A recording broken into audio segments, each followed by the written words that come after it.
It's my first day of college, and I'm going to Professor Shockett's English 1201 class. After each door I walk through, I become increasingly nervous, as the unsettled prospect of me going to college is now becoming a reality. As I walk into Professor Shockett's class, I'm greeted with a feeling of overwhelming self-doubt. This is not the place for me, and it would probably be better for me to become a plumber, construction worker, or a mechanic.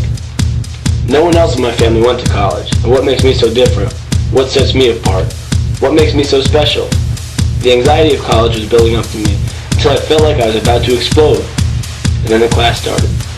We were given an in-class essay about a book called Kite Runner, which I didn't fully read and only added to my anxiety about college. I somehow managed to piece together a subpar essay that wouldn't be graded, but was only used to evaluate our writing skills. Talk about pressure. When I handed in the essay, that was plagued with cross-outs, horrible penmanship, and entrenched with low self-esteem, I was ready to drop out.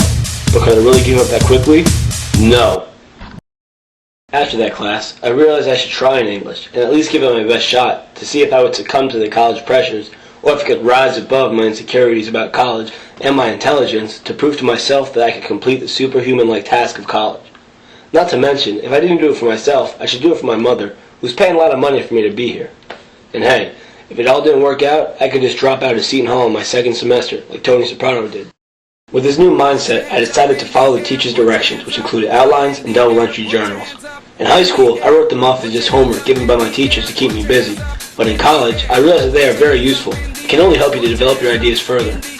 With the use of my new tools, I started to piece together an effective essay by concentrating on the prep work it took to make a good paper. I felt confident in my work once I handed it in, because I knew for one of the first times in my life I had put a lot of effort into an assignment and taken all the necessary precautions into developing my thoughts and ideas. My confidence in my work was matched with the A I received on the paper. College might not be as hard as I thought it would be, and maybe now I wouldn't have like Tony. Or Mario. As the semester went on, I continued to work with extra preparation and a strong work ethic, and my grades were reflecting my hard work. I was able to keep focused and make sure I put a lot of effort into my double entry journals and my outlines, which helped me deflecting my hard work, develop more fluid ideas for my papers. I was gaining a lot of confidence in my mind, and maybe I could become famous for that, like Stephen King, or Steven Spielberg, or Stephen Hawking. The sky was the limit with my newly acquired drive. I could accomplish anything in the world as long as I maintained my hard work ethic. It was hard turning down all the partying before I finished my papers, but eventually it would pay off when I got my grades. I'm happy how I maintained focus for my first year of English, because it helped me in many ways. Obviously with my GPA, but more importantly with my confidence, it gave me the feeling that if I could succeed in college after thinking that was impossible, then I could succeed in the world.